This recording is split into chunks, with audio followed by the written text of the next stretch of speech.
Welcome students, आप सभी का स्वागत है हमारे इस चैनल पे। और मैं अविनाश आप लोगों के बीच एक नए सीरीज के साथ वर्ड बिली का आया हूँ, जो सीरीज 12 है। चलिए तो हम लोग अपना टाइम स्टार्ट करते हैं, क्योंकि 15 मिनट होते टाइम नहीं लगेगा आपको, है ना।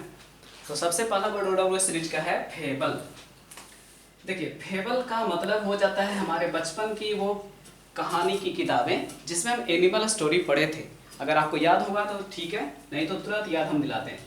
चंपक और पंचतंत्र, ठीक है।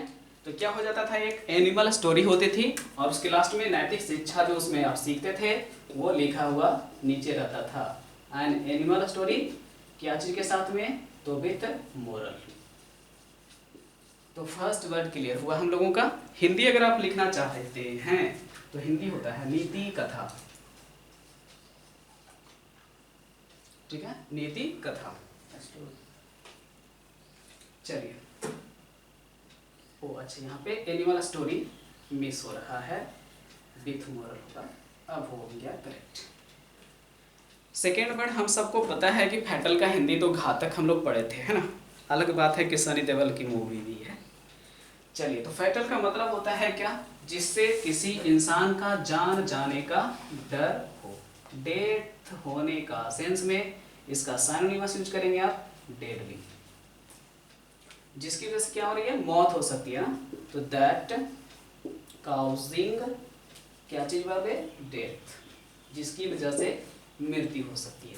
हिंदी मैंने आपको बता दिया था, फिर भी बोलिएगा तो क्या लिखना पड़ेगा, घातक। चलिए, दो वर्ड हम लोगों ने कंप्लीट किया, अब तीसरा वर्ड देखते हैं। तीसरा वर्ड में आप देख रहे हैं क्या, स्टार लगा दिया गया है। इसका मतलब है इसमें हम लोगों को एक वर्ड और सीखने का मौका मिलने वाला है। तो इसका रिलेटेड वर्ड पहले लिखते हैं आपको। तो 3 का ए और 3 का बी कर देते हैं। पहले लिखा हुआ था आपके पास, जो देखिएगा लिखा हुआ टर्म था भावना। दूसरा जो टर्म है वो लिखते हैं, दूसरा टर्म है फ्लोरा। ये आपको इसलिए याद भी रखना है ना, क्योंकि ये रीजनिंग सेक्शन में भी आपको आ सकता है और ज्योग्राफी में भी, यानी जीएस में भी आ सकता है। तो देखो क्या होता है, इसको अगर हम उल्टा करेंगे तो इससे एक टर्म बनेगा, और वो टर्म होगा क्या, एनिमल। और इससे जब हम टर्म बनाएंगे तो टर्म क्या बनेगा, फ्लावर। तो आपको समझ में आ रहा है, क्या समझ में आ रहा है, कि किसी भी क्षेत्र के जीव जंतु को कहा जाएगा फाउना, और किसी भी क्षेत्र के पुष्प, पौधे, वनस्पति को कहा जाएगा फ्लोरा। तो इसका मतलब लिखेंगे animal oblique words of a region, और इसका मतलब लिखेंगे plant flower of a region. Clear हो गया। तो इसीलिए 3 नंबर में आपको स्टार रखा गया था कि आपको 2 टर्म सिखाना था। चलिए, अब ऊपर वाला थोड़ा सा हम निकाल लेते हैं, 2 टर्म, जगह थोड़ा सा बनेगा हमारे पास में।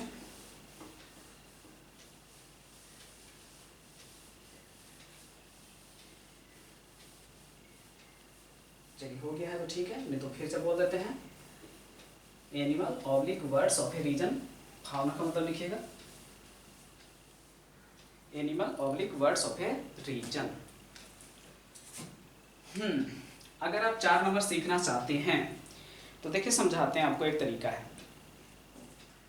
क्या होता है ना, गिरा नहीं कि टूट जाएगा, समझ रहे हैं, गिरा नहीं कि टूट जाएगा, समझ जाइएगा। तो फ्रेगाइल का मतलब होता है क्या, क्षण भंगुर, कमजोर, हो गया ना, that may be broken easily, जिसे आसानी से ब्रेक किया जा सकता है, ठीक है। तो कंफ्यूजन होगा तो आपको याद रखना है कि फ्रैगाइल का मतलब होता है गिरा नहीं कि टूट जाएगा, यानी कमजोर, भंगुर, ये सब डेफिनेशन होगा, that may be broken easily. चलिए, अब हमारे पास जो लास्ट वाला वर्ड है वो है OWS सीरीज का ग्रीगेरियस। आप देखो इसमें क्या करते हैं ना, GR से वर्ड हम लोग क्रिएट करते हैं, GROUP ग्रुप। ये कहना क्या है ना, जैसे देखते होंगे ना कि कुछ ऐसे जीव जंतु होते हैं कि अकेले नहीं आएंगे, वो जब आएंगे झुंड में आएंगे। आप हिरन का एग्जाम्पल ले सकते हैं, भेड़ का एग्जाम्पल ले सकते हैं, ये सब। पक्षियों में भी कुछ पक्षी समूह में ही आना पसंद करते हैं, ठीक है। तो हो रहा है क्या, वो हमेशा ही ग्रुप में या झुंड में ही रहेंगे, अकेले नहीं। तो उन सारे लोगों को, वस्तुओं को, जीवों को कहा जाएगा जो ग्रुप में रहते हैं। चलिए ठीक है, one who likes to live in herd या तो ग्रुप, ठीक है। ज़्यादा एग्जाम में हर्ड रहता है, इसलिए मैंने हर्ड को असेंडिंग ऑर्डर लगा दिया है, ठीक है। तो हिंदी क्या होगा, तो ग्रीगेरियस का हिंदी हो जाएगा आपके पास सामाजिक। आप साइनोनिमस को पूछेगा तो क्या दे देंगे, सोशिएबल, ठीक है। तो ये होता है ग्रीगेरियस का कंप्लीट कॉम्बिनेशन आपके पास। तो चलिए हम लोगों ने कंप्लीट किया OWS का सीरीज। अब आते हैं फ्रेजल वर्ब के पास।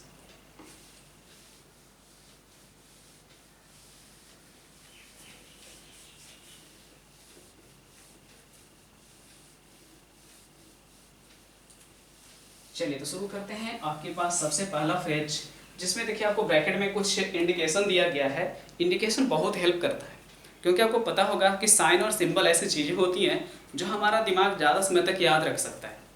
जैसे आप गाड़ी चला रहे होते हैं, अचानक से ब्रेक आप कब लगाते हैं, जब आगे स्पीड ब्रेकर का सिंबल आपको दिख जाता है, साइन दिख जाता है बोर्ड पे, क्लियर। आप हॉर्न बजाने वाले होते हैं और आप अपना अंगूठा पीछे कर लेते हैं, जब वहाँ लिखा रहता है क्या, नो हॉर्न प्लीज।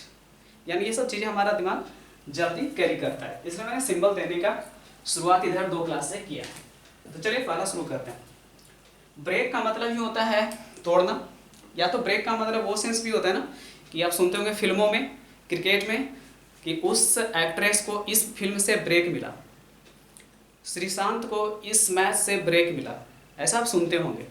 तो क्या होता है, वापसी करना, ठीक है। तो पूरी तरह, थ्रू का मतलब ही होता है कंप्लीटली, तो पूरी तरह वापसी करना। इसका हिंदी पहले लिखते हैं, पूरी तरह वापसी करना, ओके। क्या हो जाएगा, recover oblique return with a new energy, ठीक है। तो नई ऊर्जा के साथ अगर आप कोई काम दोबारा से शुरू करते हैं तो आपको वास्तव में वहां से ब्रेक थ्रू मिल रहा है। और फिल्म और क्रिकेट से रिलेटेड ज़्यादा क्वेश्चन आएगा इससे, जब भी क्वेश्चन आएगा, अगर ये भराने का चांस रहा तो। चलिए अब आते हैं दूसरा आपके पास में, 7 नंबर को समझाते हैं। देखिए इसमें आपके पास जो रेड पेन से लिखा गया है वो हेल्पिंग टर्म है। कैच मतलब पकड़ना, बीथ का मतलब साथ में मिल के पकड़ना। सेंस क्या है, मान लेते हैं कि एक फुटबॉल की ट्रॉफी की बात हो रही है, मैं भी पकड़ा हूँ और उधर से भी एक आदमी पकड़ा है, यानी दोनों आदमी उस मैच में क्या रहे, बराबरी पर रहे, तब पकड़े ना दोनों। तो यही होता है कैचअप विथ, बराबरी पर पहुँचना। कोई भी क्लास, कंपटीशन, एग्जामिनेशन, सिलेबस, इन सब में बराबरी करने का सेंस रहेगा। तो कैचअप विथ का हिंदी हो गया बराबरी पर पहुंचना,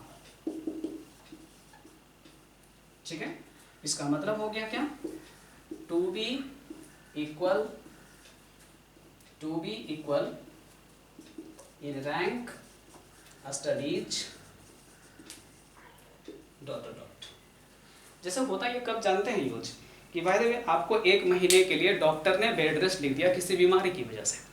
अब क्लास आप लौटते हैं वापस, तो फिर स्टूडेंट तो आगे निकल गए, तो आप थोड़ा कठिन मेहनत करके, ज़्यादा मेहनत करके क्या करते हैं, बराबरी पर पहुंचते हैं।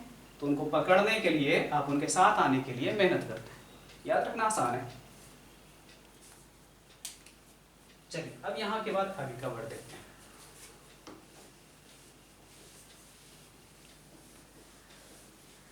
तो देखिएगा आपका जो नेक्स्ट फ्रेजल वर्ब रखा गया है उसमें वर्ड है गेट थ्रू।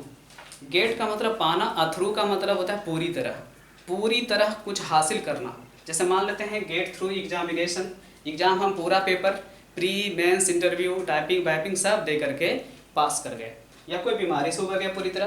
तो गेट थ्रू का मतलब क्या हो रहा है, पूरी तरह उबरना, ठीक है। यानी क्या हो जाएगा, टू ओवरकम। क्या चीज़ से भाई, तो आपने कहा ना कि एग्जामिनेशन पास करना, कोई बीमारी वगैरह को झेल करके आप निकल गए हैं तो वहां सफरिंग से उबरना, इन दोनों के लिए यूज आप कर सकते हैं। चलिए, ऐसे तो कहा जा सकता है कि अभी कोविड-19 से हम चाह रहे हैं कि कैसे भी करके क्या हो जाए, उबर जाए, गेट थ्रू, कि पूरा कंट्री, पूरा वर्ल्ड, है ना, इन्वॉल्व है, लगा हुआ है, तल्लीन है गेट थ्रू करने में कोविड-19 से।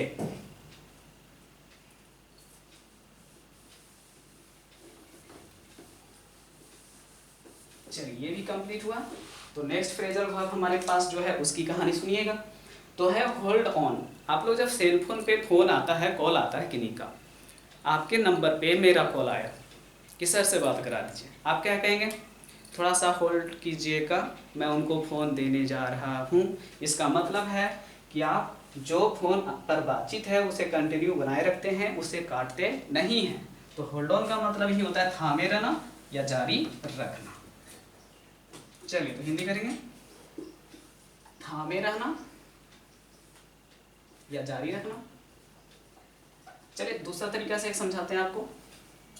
आप ना मार्केट से कुछ सामान खरीद के आए, आपको साथ में कोई आप ही के घर के पास का व्यक्ति मिल जाता है, आपके पास काफ़ी सामान है, ताला खोलना है, तो आप क्या करेंगे, सामान थोड़ा देर के लिए बोलेंगे, थोड़ा देर के लिए पकड़िए, थामे रहिए, हम लॉक खोल लेते हैं, तो वहाँ भी होगा होल्ड ऑन।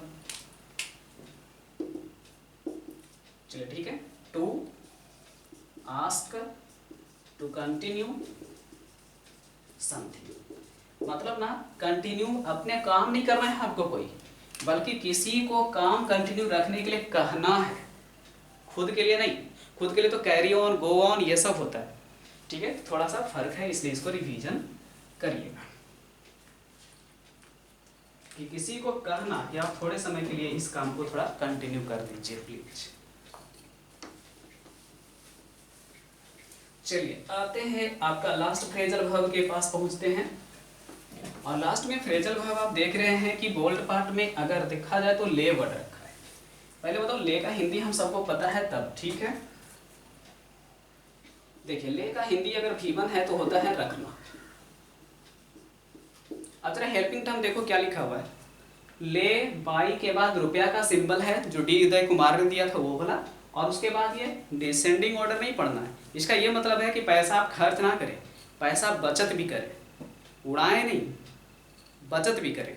तो ले बाई का मतलब क्या चीज के लिए यूज होगा, पैसों के लिए। तो हिंदी क्या होगा, बचत करना।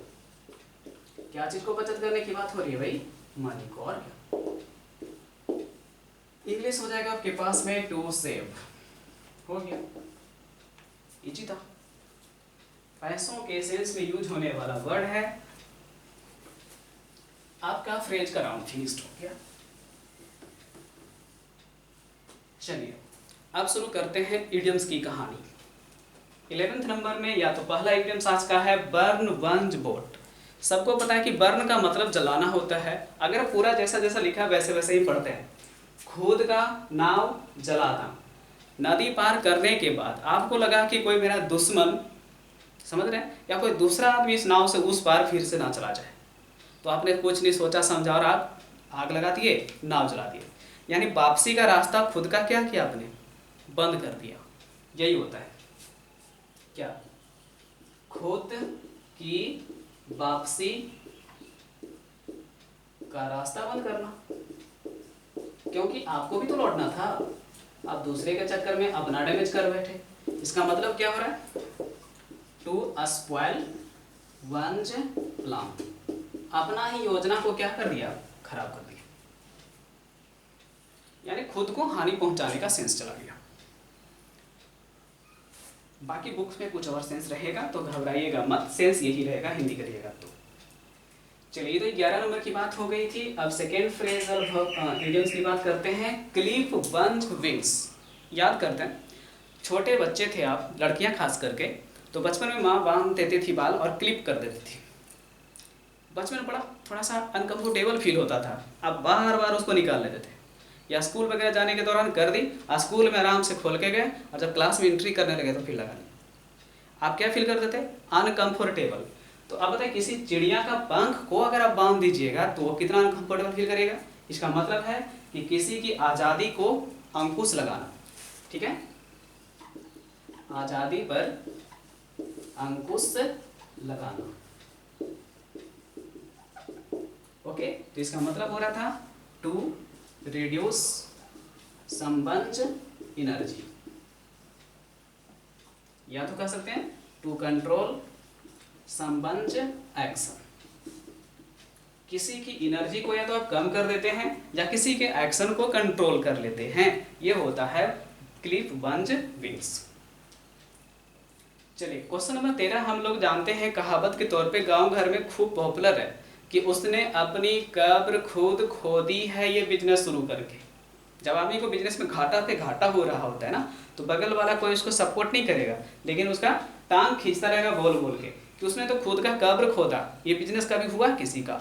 इसका मतलब ही होता है डिग द ग्रेव, क्या करना, वही लिखते हैं कब्र खोदना।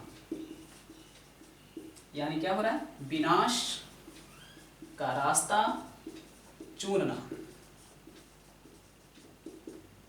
विनाश का रास्ता चुनना।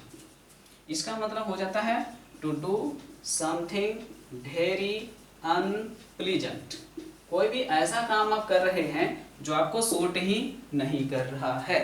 अनप्लीजेंट का मतलब ही होता है ना पसंद आने लायक, अनलकी बोलते हैं ना, उसी सेंस में।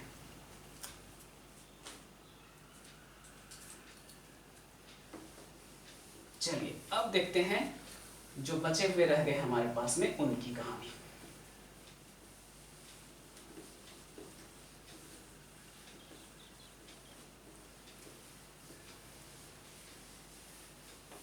चलिए अगर आपको दिख रहा है अगला है तो ईट ए हम्बल पाई। हम्बल का मतलब मैंने उसमें इंडिकेट किया है कि विनम्र होता है।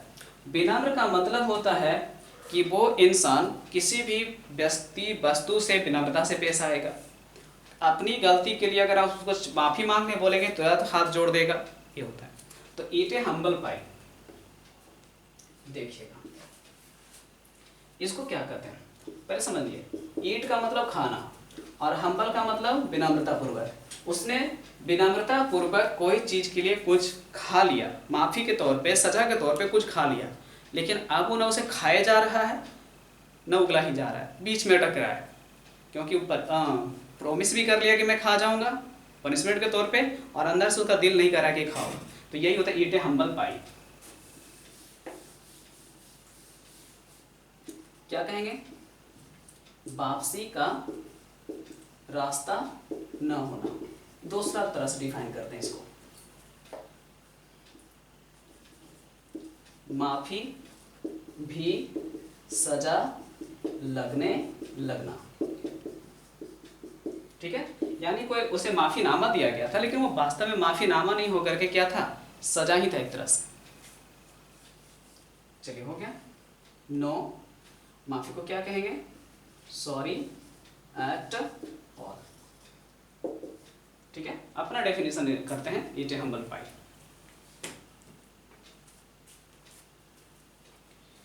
चलिए एक और है जो हमें लास्ट करना है, और वो है क्या चीज, एंड इन अ स्मोक।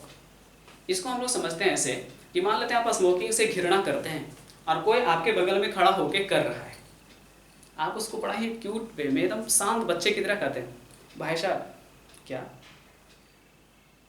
कितना एनर्जी आया, कहते एनर्जी नहीं आता है, तो पता कि धुआं एनर्जी नहीं आता है तो पी क्यों रहे हैं। कहना क्या चाह रहा है कि भाई जब धुएं से एनर्जी ही नहीं आपको आ रहा है तो आप पी क्यों रहे हैं, यानी कि आप बेकार में पैसे क्यों उड़ा रहे हैं। इनडायरेक्टली आपने उसको गाली दे दिया। तो इंडियन स्मोक का मतलब ही होता है धुएं में उड़ाना, यानी व्यर्थ, क्या हो जाएगा, व्यर्थ जाना।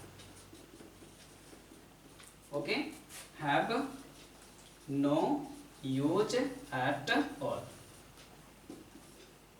कोई फायदा नहीं होना, इसी को कहते हैं इंडियन स्मोक। चलिए तो ये सेशन लास्ट हुआ, बाकी प्रैक्टिस के लिए आपको PDF मिल जाएगा।